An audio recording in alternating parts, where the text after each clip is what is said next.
Halo teman-teman semua, pada kesempatan kali ini kami berempat, peserta Latsar CPNS Angkatan 53, kelompok 1B, akan menjelaskan mengenai resum agenda ketiga, yaitu dengan materi pelayanan publik, manajemen ASN, dan Wall of Government. Baik, untuk mempersingkat waktu, kita akan masuk ke dalam pembahasan yang pertama. Pelayanan publik.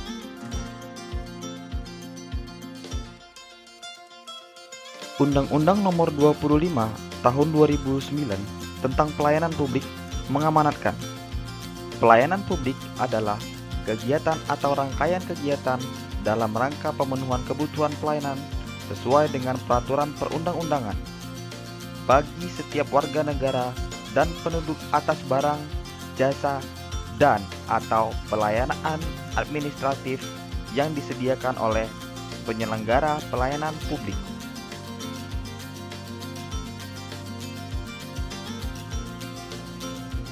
Prinsip-prinsip pelayanan publik. Kesederhanaan, seperti tidak berbelit-belit dan mudah dilaksanakan. Kejelasan, seperti persyaratan dan biaya. Akurasi, seperti waktu penyelesaian. Benar, tepat, dan sah. Keamanan, seperti kepastian hukum. Tanggung jawab, seperti penyelenggaraan dan penanganan keluhan.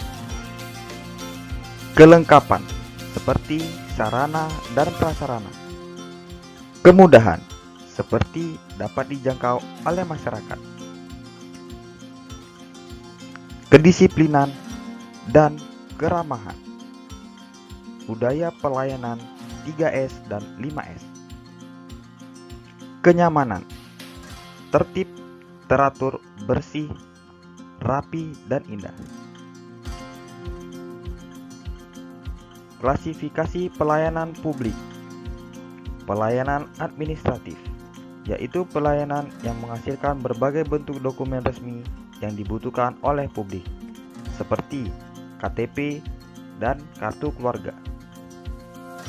Pelayanan barang, yaitu pelayanan yang menghasilkan berbagai atau jenis barang yang digunakan oleh publik, seperti perumahan, jalan tol, dan lain-lain.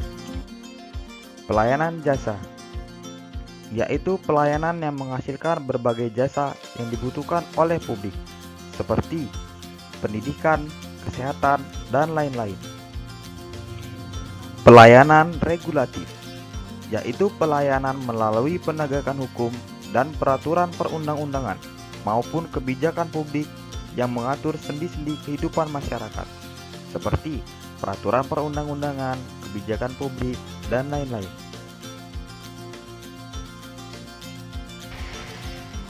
Selanjutnya terkait dengan manajemen ASN. Manajemen ASN adalah pengelolaan pegawai ASN untuk menghasilkan pegawai ASN yang profesional, memiliki nilai dasar, etika profesi, bebas dari intervensi politik, bersih dari praktik korupsi, kolusi, dan nepotisme. Sementara terkait dengan tugas dan fungsi ASN diantaranya, pelaksana kebijakan publik, pelayanan publik, dan perekat pemersatu bangsa. Selain tugas dan fungsi ASN, yang harus kita pahami dalam kebijakan dan manajemen ASN adalah sistem merit.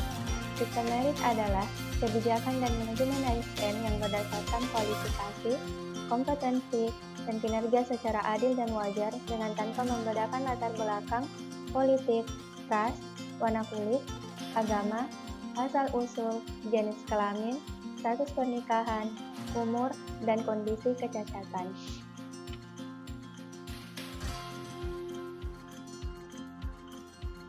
Sistem Informasi ASN.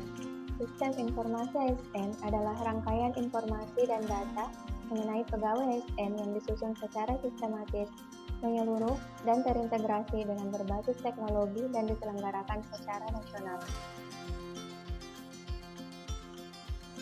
Selanjutnya mengenai mekanisme pengelolaan ASN. Di sini akan dijelaskan adanya manajemen PNS, manajemen PPPK, dan pengelolaan jabatan pimpinan tinggi. Pengelolaan ASN pada dasarnya adalah melakukan pengelolaan SDM yang ada di dalam organisasi, mulai dari penetapan kebutuhan sampai dengan pemberhentian ASN atau yang disebut dengan pensiun ASN. Ini juga termasuk dalam peningkatan karir ASN tersebut dan pemberian perlindungan kepada ASN. Apakah Wall of Government itu? Wall of Government atau WOG adalah sebuah pendekatan penyelenggaraan integrasi pemerintahan.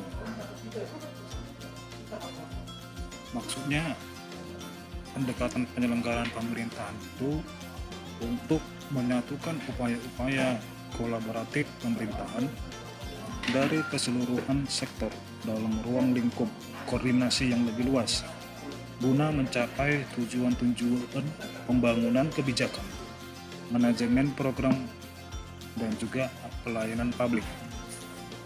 Pendekatan WOG di beberapa negara dipandang sebagai bagian dari respon terhadap ilusi paradigma New Public Management yang disebut NPM, yang banyak menekankan aspek efisiensi dan cenderung mendorong ego sektoral dibandingkan perspektif integrasi sektor.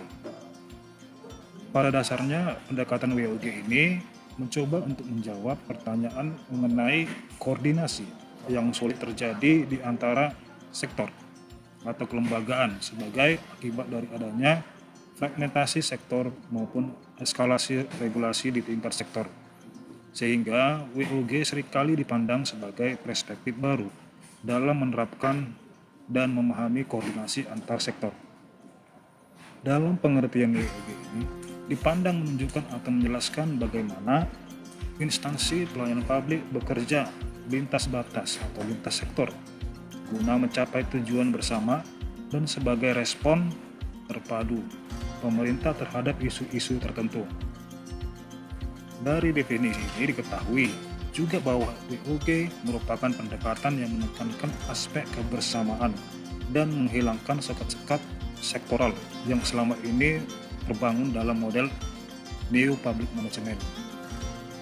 Salah satu bentuk pendekatannya bisa dilakukan dalam pelembagaan formal atau pendekatan formal.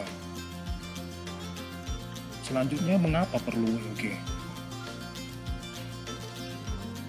Alasannya diperlukan WOG dapat diperinci oleh 3 sebab, yaitu adanya faktor-faktor eksternal seperti dorongan publik, yang kedua faktor-faktor internal, yang ketiga keberagaman latar belakang nilai budaya ada istiadat serta bentuk latar belakang.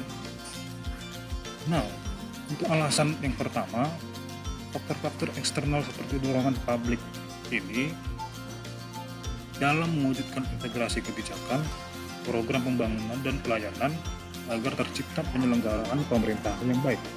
Sedangkan faktor-faktor internalnya dengan adanya fenomena ketimpangan kapasitas sektoral sebagai akibat dari adanya nuansa kompetisi antar sektor dalam pembangunan.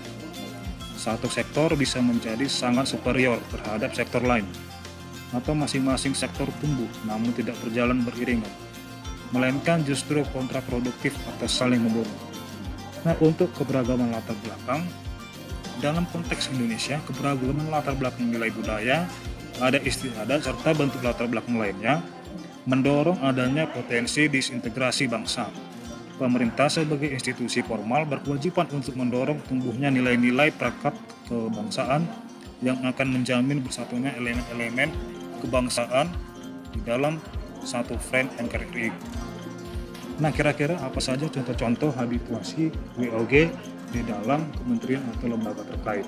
Yaitu harmonisasi rancangan Permenaker dengan kementerian dan lembaga terkait yang dikawal oleh Kemenkumham. Ini khususnya adalah di Biro Hukum Kemenaker bagian perancang peraturan perundang-undangan. Dalam membuat Permenaker itu setelah dibahas di dalam internal perlu diharmonisasikan dengan kementerian dan lembaga terkait agar suatu peraturan yang tercipta itu tidak tumpang tindih dengan aturan yang diciptakan oleh kementerian atau lembaga terkait. Nah, Untuk harmonisasi ini sendiri dikawal oleh Kementerian Hukum dan HAM. Nah, yang kedua adalah integrasi pelayanan publik dan advokasi dalam satu pintu pada Biro Hukum Kemenaker. Baik, seperti itulah yang dapat kami sampaikan di agenda ketiga ini. Kami akhiri, sampai jumpa di lain kesempatan.